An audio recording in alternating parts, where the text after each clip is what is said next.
then we'll get started.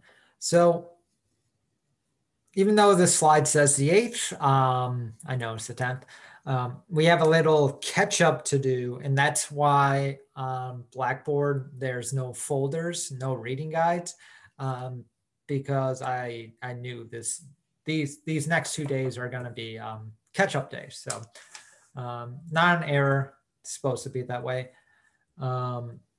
Just a reminder, next week, Friday, is your first test. It's going to be online through Blackboard, and I will make an announcement on Blackboard that goes over that more in detail. But for now, let's actually get into our lecture. All right, so we talked about amino acids. We looked at proteins just in a general sense to see how amino acids are connected. We looked at how amino acids can change, their charge can change based on their pH. And so our discussion today is continuing on amino acids, but we're going to look at maybe some uses of non-standard amino acids to begin with.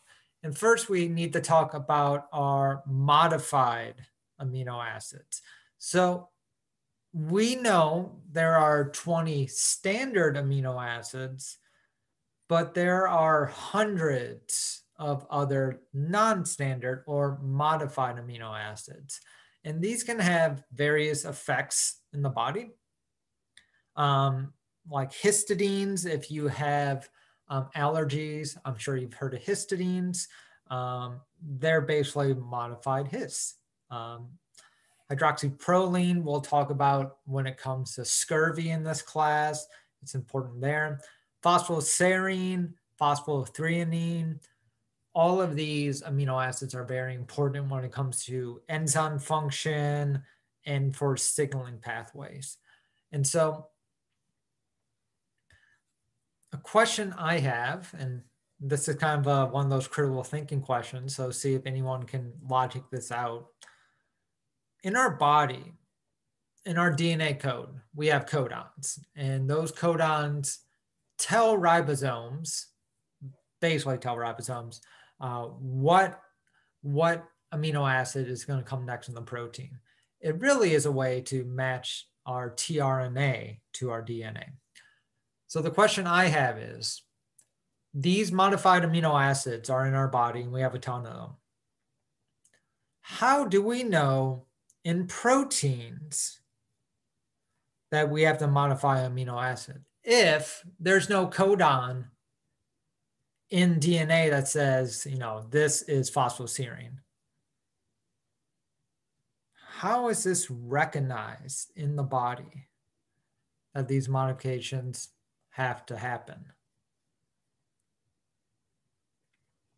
Does anyone have any possible ideas as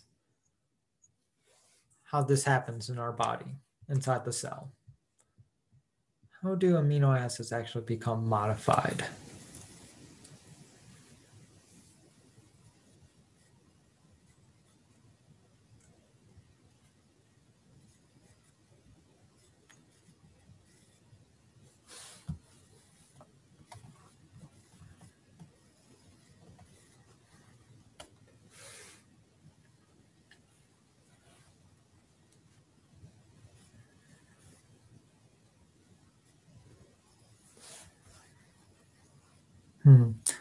Well, no idea. So let's think about this then. These modified amino acids happen in proteins, right? And let's take phosphoserine for an example.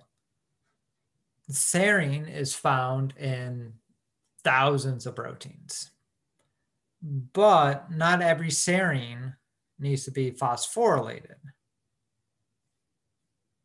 So the question is, how do we know to only phosphorylate those specific serines? And it's really an idea that's central to biochemistry, central to enzymes and proteins, in that it really matters what's around the serine, right? What I mean by that is a specific enzyme will go and modify a serine in the protein. The only way this enzyme knows that that serine is supposed to be phosphorylated is through different interactions. So for an example, this serine might be surrounded by like an asparagine here, maybe a tryptophan here, you know, a glutamic acid over here, let's say like an arginine over here. And so an enzyme is looking for all of these amino acids in a certain place, like spatially, it's looking for these combination of amino acids and it'll bind to it. And once it's bound to it, it'll know, okay, I'm bound to this place on this protein.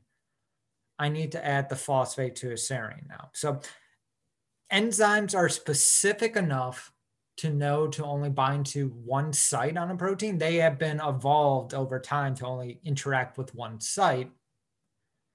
And that's how we can actually recognize which amino acids need to be modified, because our enzymes look for a series of amino acid in 3D space to bind to.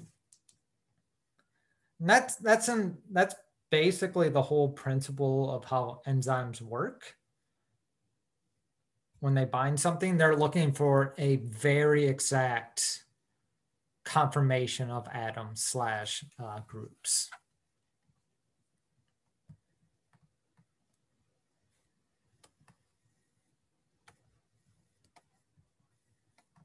All right, so any questions about that idea?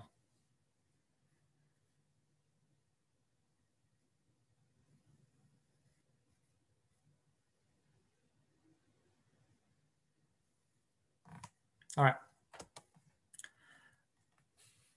And we actually use, oh, there is a question. Once the enzyme binds to the body, knows to modify the amino acid. Basically, the enzyme is specific enough to bind to a specific site. It's just made to recognize a specific combination of amino acids in space, and it will only bind to that. And if an enzyme's job is to add a phosphate to like a serine, then it'll only look for serine with whatever combination around it. Every time you want to phosphorylate a serine, you need a different enzyme to do it for the most part. And so it's really just, you're looking for this localized area that has the right combination to fit your enzyme. It's almost like a lock and key. We'll learn why lock and key is not a great description, but it's basically enzyme's a key, the binding site's the lock, and they fit.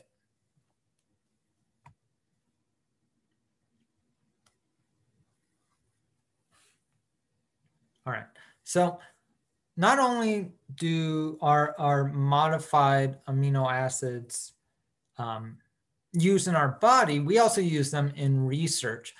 One of the best used examples of this is our friend GFP, or green fluorescent protein. GFP was originally found in jellyfish, luminescent jellyfish, and we have repurposed it to color different things. So what is GFP? So I know it's cut off, but GFP is the combination of serine, tyrosine, and glycine. And they'll rearrange themselves to form, to be connected into one molecule. And this molecule will fluoresce different colors. And biochemists, molecular biologists, have a whole range of colors that you can choose from to label different proteins. And you can do some stupid experiments, like label a whole mouse if you want, or a whole rabbit rather, so that like every cell inside of a rabbit glows green. So here's just a bunch of organisms people have done to show you, oh, look, we can label like every cell. what is more important to do for GFP is really you want to see, where in your protein or where in your cell is a specific protein. So that would be like one of the purposes. The localization of a protein inside the cell. And you can also look for what's called co-localization. Co-localization is, let's say you have protein A and B, right? And you want to know, do they interact? Well, if they interact, they should be in the same place. So what you can do is you can put like GFP on protein A, and let's say citrine on protein B. And then you just see, okay, where do I see green and where do I see yellow? If you only see green and yellow at the same place, there's a good chance that those two proteins interact somehow. While if you see green without yellow, that will say they don't have to interact. They probably don't interact. So that type of experiment is called a co-localization experiment. And so another question I have for people joining us on our live session today. We talked about this idea before, but how, if I want to study a protein, how do I actually attach GFP to a protein inside the cell? Based on what we learned like last week, how can that be done?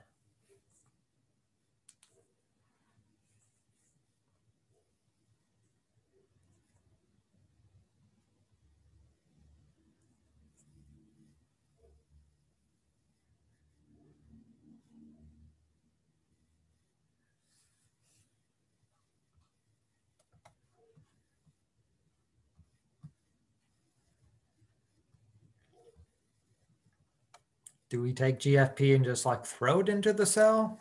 Like make GFP and just like stab it into the cell and be like, go in there, please.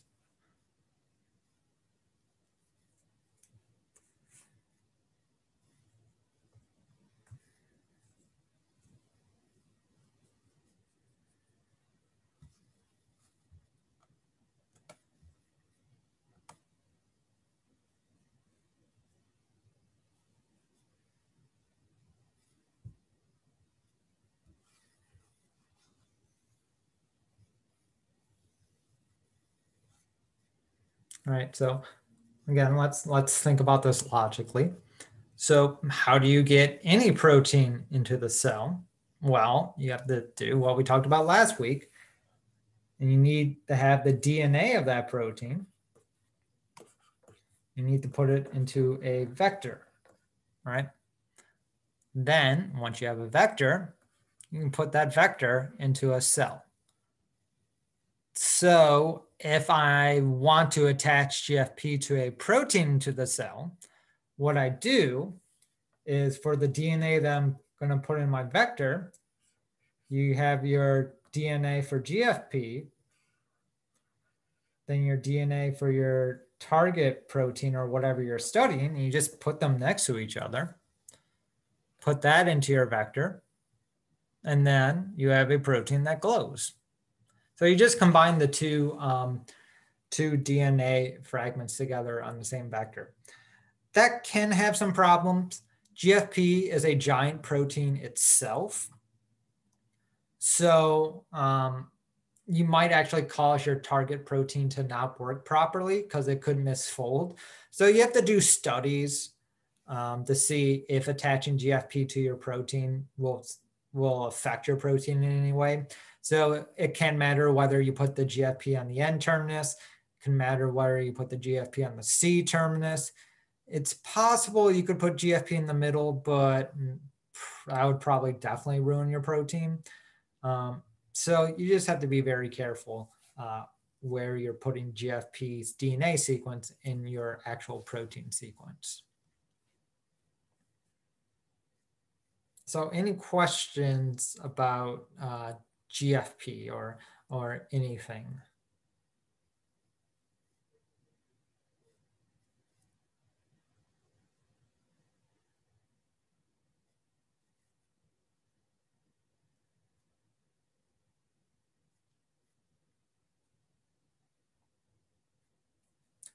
All right, moving on then.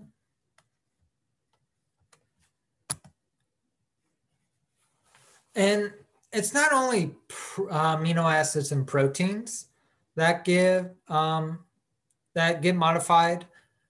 The amino acids by themselves, not in a protein, are often modified, and they do different things for us. Some of these you have probably heard of, like histamine I mentioned before.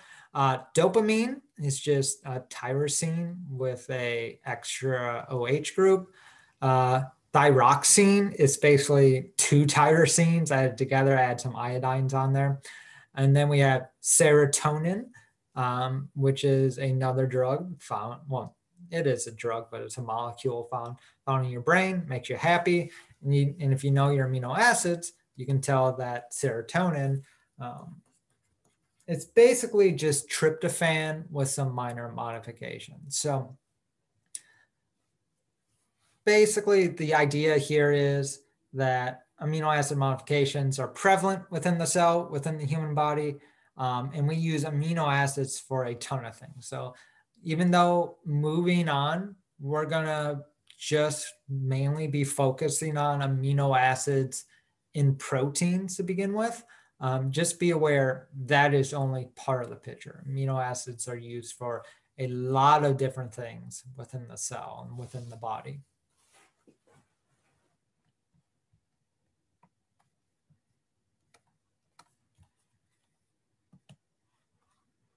So with that, we're going to move on to different structures of proteins because we're slowly gearing up to talk about proteins proper. But first, we're going to talk about the different levels of structures of proteins. And there's 4 levels we're going to talk about. They're called primary structure. Oops, get my pen back out. Primary structure, secondary structure, tertiary structure, and quaternary structure. And so just to give you a little heads up on what all these means, primary is just order of amino acids. Secondary is localized 3D structure. So alpha sheets, or sorry, alpha helix, beta sheets, also known as secondary structure. Tertiary is 3D conformation of one protein. And tertiary is 3D conformation of many proteins forming a superstructure, forming a big complex.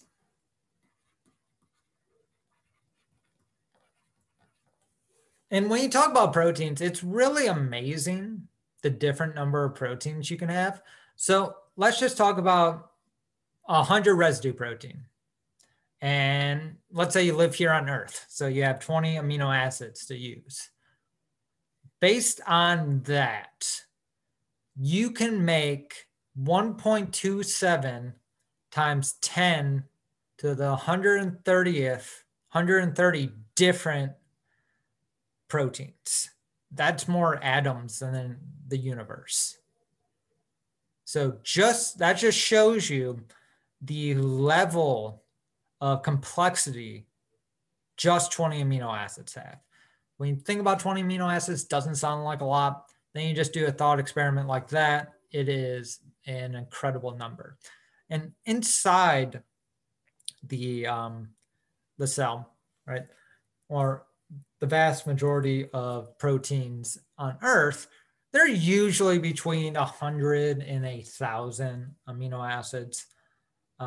You do have ones that are bigger and you do have ones that are smaller, but the vast majority of them fall in that 100 to 1,000 amino acid ranges. Primary structure though, like I was saying, just the order of amino acids. So literally, and we're seeing an example of primary structure down here. It is literally just what is the order of amino acids from N term to C term. That's all primary structure is. Doesn't tell you what it looks like, just tells you what amino acids are in your protein.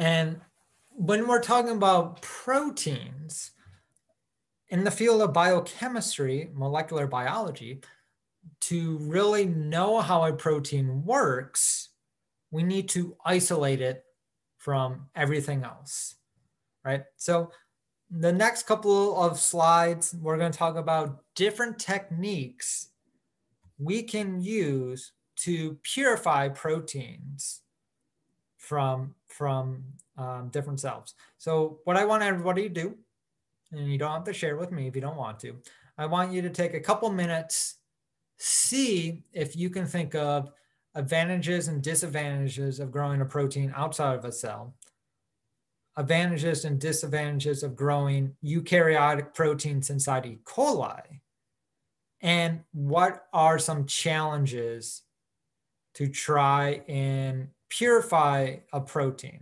That is, when I bust open a cell, when I lyse a cell, what are some things I have to be aware of? So I want everybody to just do a little brainstorming about this and see if you can come up with some answers to these questions. So I'll give everybody a few minutes to think about that, and I'll be back in a little bit. If you have questions or anything, do not hesitate to ask.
All right, so hopefully you took that time to think about this.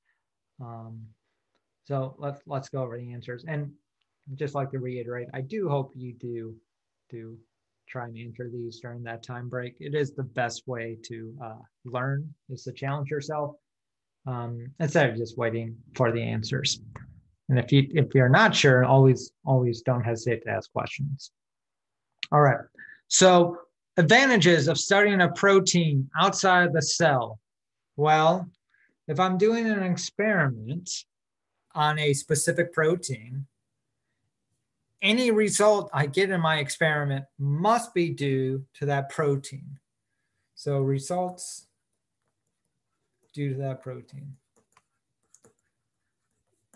So if I have a test tube that's only full of the protein that I'm interested in, then I know that, my results are due to that protein alone. So that's the big advantage to studying a protein outside the cell.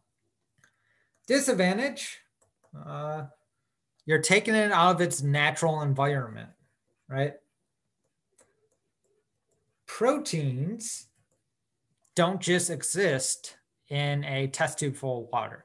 They exist in a very crowded environment. They exist with a whole bunch of different proteins floating around, a bunch of different macro or metabolites floating around. So you might not actually completely understand how the protein works in actuality by taking it out of its home. One of the classic examples of this idea is like you're trying to study a car, right?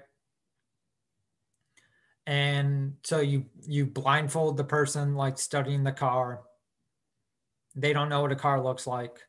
And then you take off the wheel and you give them a wheel and you say, what does the wheel do? And so they do an experiment. It's like, oh, it turns. So this must direct where the car is going, which that's kind of right, but it's not actually what a wheel does. So that's the problem with doing a studying a protein outside the cell. You might not get the whole picture. You might be missing out on some key interactions. Or the worst case is something you see in the test tube actually doesn't happen inside the cell because you're studying under artificial conditions.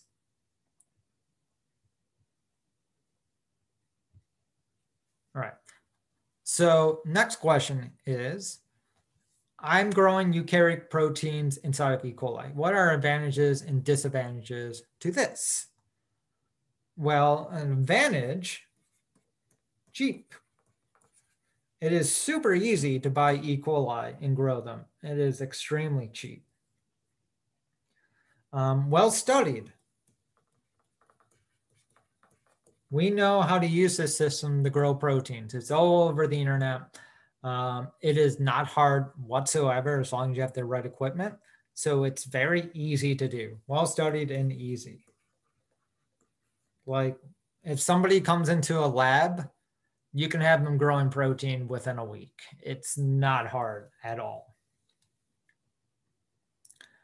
But a disadvantage, no post-translational modifications.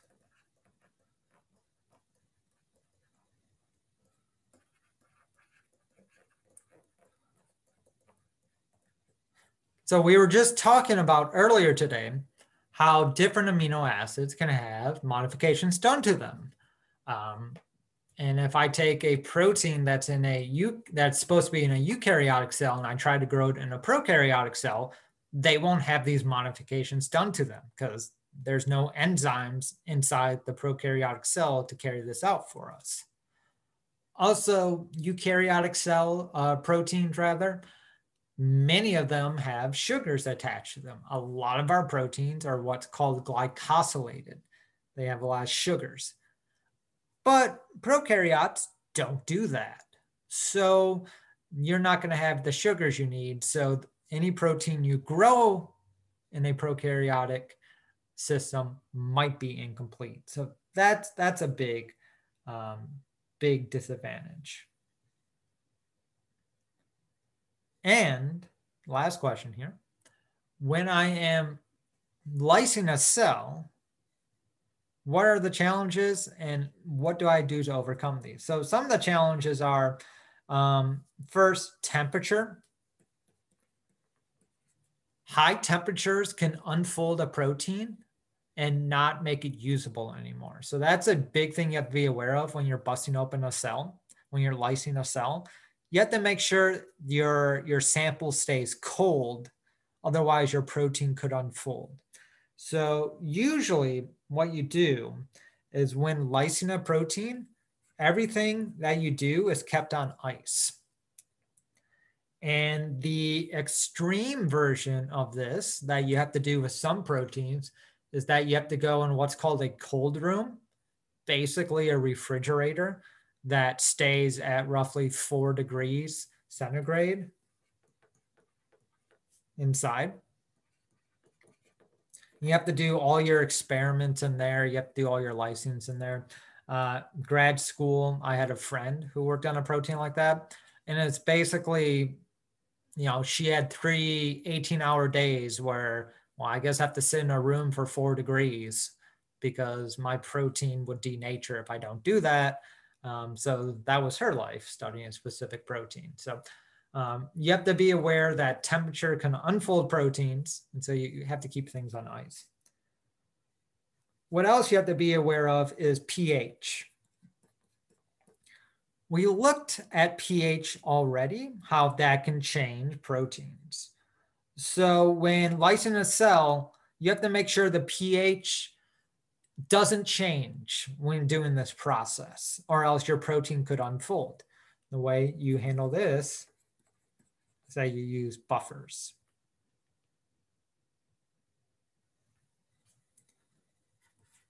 Different degrading enzymes. Inside cells, there's enzymes whose job is to chop up proteins. And once you lyse a cell, those proteins are free to go and eat everything else. They will just go and start destroying proteins at random. And you don't want your protein to be destroyed when you lyse it. Therefore, you want to stop these degrading enzymes. And there's just different compounds you can add. So add compounds to inhibit. You inhibit these enzymes. One of the experiments to, if you ever have been getting DNA out of a cell, one of the molecules that you add is called EDTA. EDTA takes magnesium and just like grabs it out of solution. And that's a way to inhibit enzymes that chop up DNA. They need magnesium. So that's one way you could prevent, like if you're doing a DNA extraction, to prevent your DNA from being denatured. And when lysing a cell, you really just want to make sure your proteins don't unfold at all. So based on where you're getting the cell from or how you're doing it, you're going to have different methods to denature your cell. You could go the very crude method of using a blender to lyse the cell. That is the most extreme case. But let's say that you are extracting a protein from like chicken breast, and chicken breast is super cheap. And inside that chicken breast, there's a lot of your protein. So doing a blender to lyse like cells, that's perfectly acceptable, because even though you will lose some of your protein due to denaturation, you'll still get plenty for your actual experiment. Some other ways to lyse cells is through sonication. In sonication, what you do is that you use sound to lyse a cell. So you actually use high frequency noise, and you'll cause cells to erupt. You'll cause cells to lyse, and your protein will come out. Sonication is super annoying to use, in my opinion, because you have to go into like a booth, a soundproof booth, and then use it with like headphones on. But the headphones don't really, they don't knock out the sound all that much. So it's just very high pitch and annoying. But it is one of the safer ways to lyse cells without destroying your protein. You can also use pressure. That's what's being shown here. You can use pressure to like lyse your cells as well. But basically, you want to pick a technique that's super gentle, that will lyse your cells so your proteins don't unfold or don't denature when you lyse open these cells. So any questions about any of the information presented here on the first path to purifying a protein, lysing cells?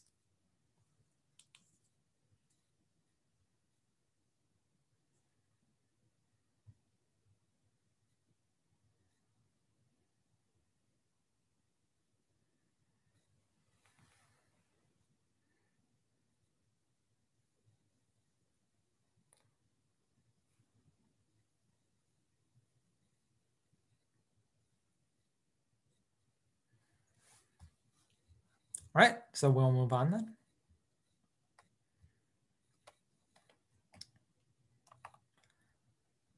And when you're purifying it, you have to determine if your protein's actually in the sample that you purify. Because the idea is you're going to burst open the cell, right? And then put it in liquid. And your protein's going to be in this liquid. But you can't see it. Like proteins, for the most part, don't have a color to them. It just looks like a clear liquid. So to determine if you have protein, what we usually do is we use a spectrometry to determine whether a protein is there or not, which is great in that aromatic amino acids, W, F, and Y, absorb light at 280. Really, the thing that absorbs light at 280 is tryptophan. That's the one that really does it. F and Y do it at a much lower rate, but it's really tryptophan that does it. And so different proteins can actually absorb light with different intensities. So here I have two different peptide sequences, and the question just simply is, based on these two, which one do you think would absorb 280 nanometers more? And the idea here, well, the idea of why I put this on here is just see if you can recognize 1-letter codes to 3-letter codes. But the answer is 2, because it has these tryptophans, it has a tyrosine, and it has a phenylalanine, while one just has a simple phenylalanine and a tyrosine. So tryptophan really is important when it comes to determining if you do have protein. A further complication to this, though, DNA absorbs light at 260 nanometers. So a lot of the times when you absorb at 280 after lysing a cell, you might not be confident if you have DNA or if you have protein. So one common technique is that you measure absorbance at 260, you measure absorbance at 280, and you take a ratio between the two. And I forget the exact number off the top of my head, but like if the ratio between the two is like greater than 1.5, then you have a lot of protein. It's not DNA. But that's just something you have to be aware of when doing an experiment like this. DNA also absorbs around there. And also, if the protein you're studying has no tryptophans, then you can't actually use this method to detect if you have peptide. You would have to use some other way to detect if your protein's in your sample. But any questions about how we can use light to determine if we have actual protein in our sample after lysing a cell?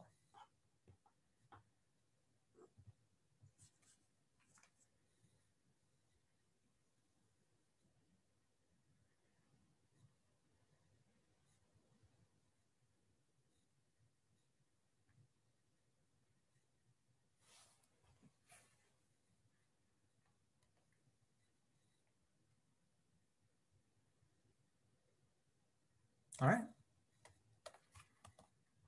And the last technique we're going to talk about on this PowerPoint is called an ELISA, an enzyme-linked immunoabsorbent assay, right? So we lysed the cell, and let's say that we did our absorbance experiment and we saw, oh, we have protein.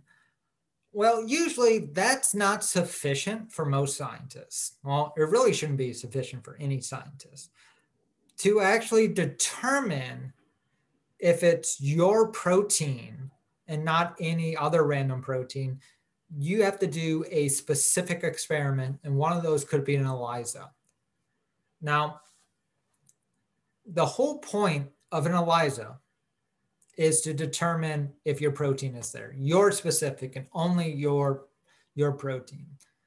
And the way it works is that you have a membrane. And on that membrane, you have a bunch of the same antibody. And the way an antibody works is that an antibody can only bind one thing.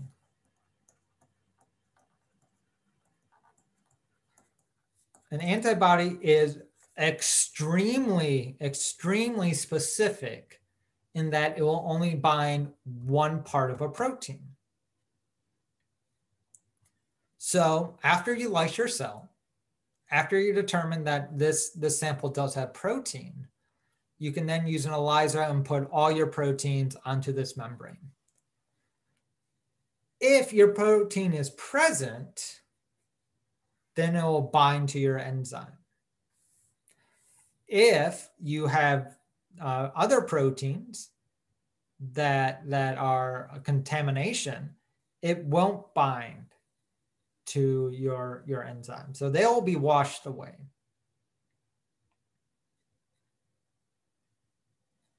After adding proteins to your ELISA, the next step is that you add a second antibody with some kind of reporter enzyme. And this can go and bind to your antibody protein complex.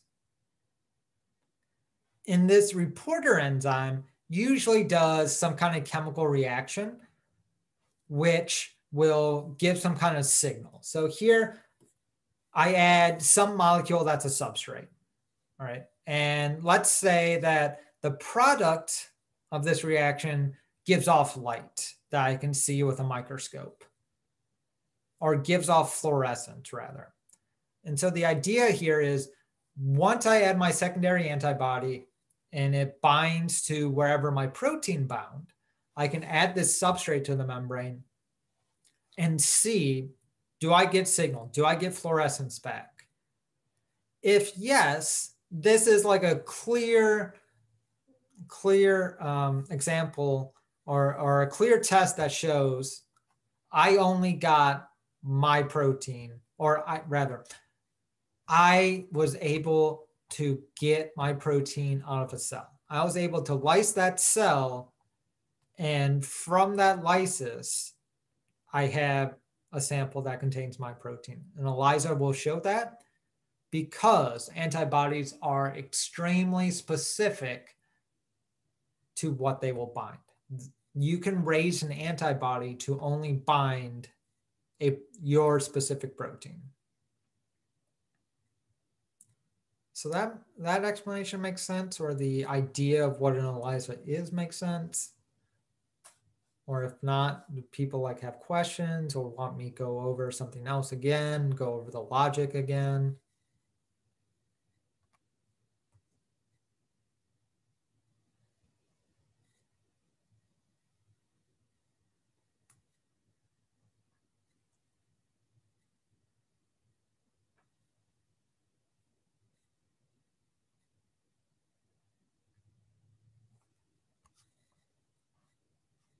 Right?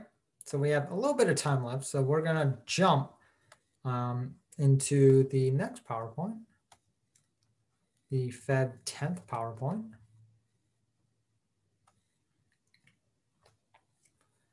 So now that we've talked about the whole idea of lysing a cell and just how do we determine if protein is there, now we're going to go into the more specifics of how do we go from lysing a cell all the way to getting just a sample that contains only your protein of interest. And this is called protein purification. And we're gonna go over that today and on Friday. And so the way protein purification works is that you're going to use different physical characteristics of your protein to separate it, to purify it. And the different characteristics that you generally use are solubility, the charge of your protein, so how negative, how positive is it, the polarity, how many hydrophobic residues does it have, how many hydrophilic residues does it have, physical size, and affinity chromatography, or does it bind to a specific molecule? And so let's talk about this whole process again, right? So I have a cell. Inside that cell, I put a vector that has my protein. I grow the cell, so it has a lot of copies of my protein. Now I'm just going to write as X. And there's also other proteins, other junk proteins. You have DNA floating in here. And I lyse my cell, and I have all this junk floating around. All this junk floating around in my solution. So now we're going to go over the process of how do I separate my protein of interest from all of these other proteins. And you do it in what's called a stepwise process or a fractionation process.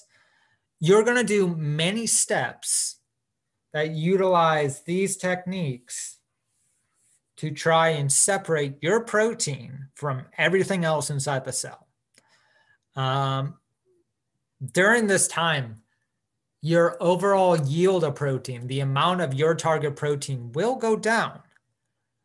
But the idea is you're going to lose contaminants at a much faster rate than your target proteins. So your sample will become more pure, even though at the same time you're losing actual protein.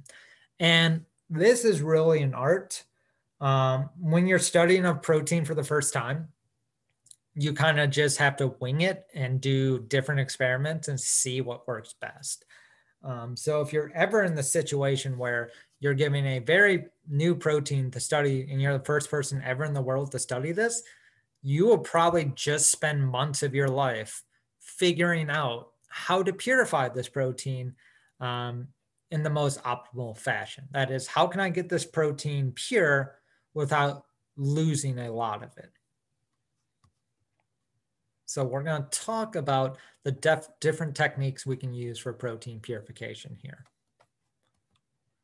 And the first technique we can use is called salting out or salting in. The idea of salting out is that we will use solubility to separate proteins. Now, proteins, their solubility in water depends on a lot of different things. So it depends on how much salt around, depends on the polarity of our solvent. Usually we use water, so that's not a big issue. But I'm sure in organic chemistry you've done something where you have a mixture of water and a non-polar solvent, and you use that to separate things. You could do something similar with proteins as well, depending on the protein. Different proteins have different solubilities at different pHs. And we've already seen an idea like that, how proteins change their charge with pH. And they're also soluble at different temperatures. And the idea of salting in and salting out is that we use salt concentration to separate proteins. And it's shown very nicely in this image on the left. So let's say we have lysed our cell and we have 3 different proteins, green, yellow, and red. And green is the protein that we want. And let's say green is soluble in 2 molar ammonia sulfate.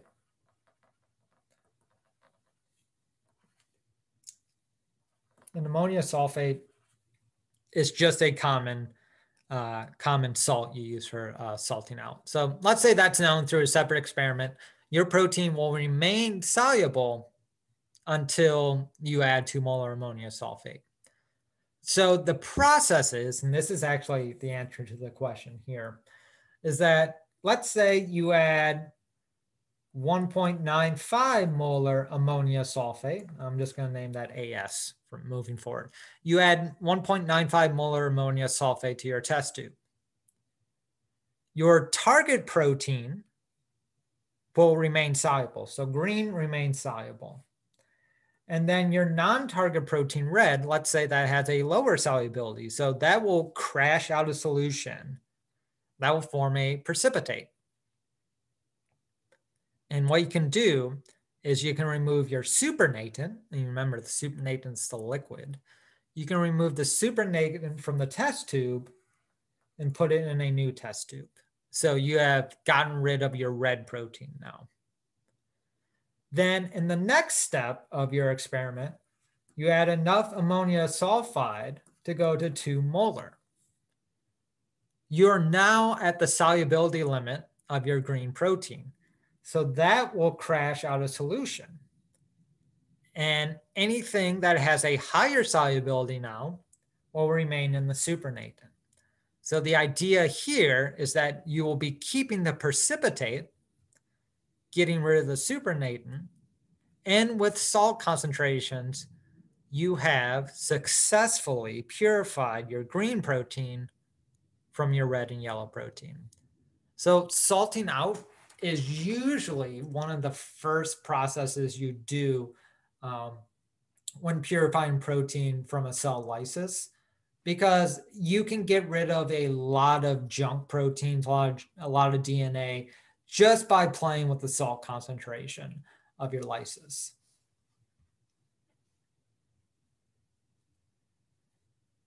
All right, so any questions about this information or anything that we talked about at all today?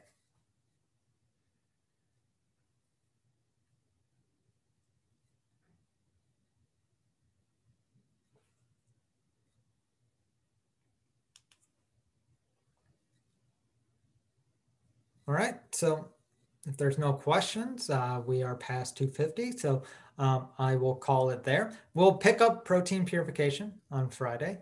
As always, homework will go up, and don't forget, test next week Friday. So if you do have questions, want to meet with me, get some tutoring, whatever, just let me know. Otherwise, hope to see you Friday and have a good rest of your day.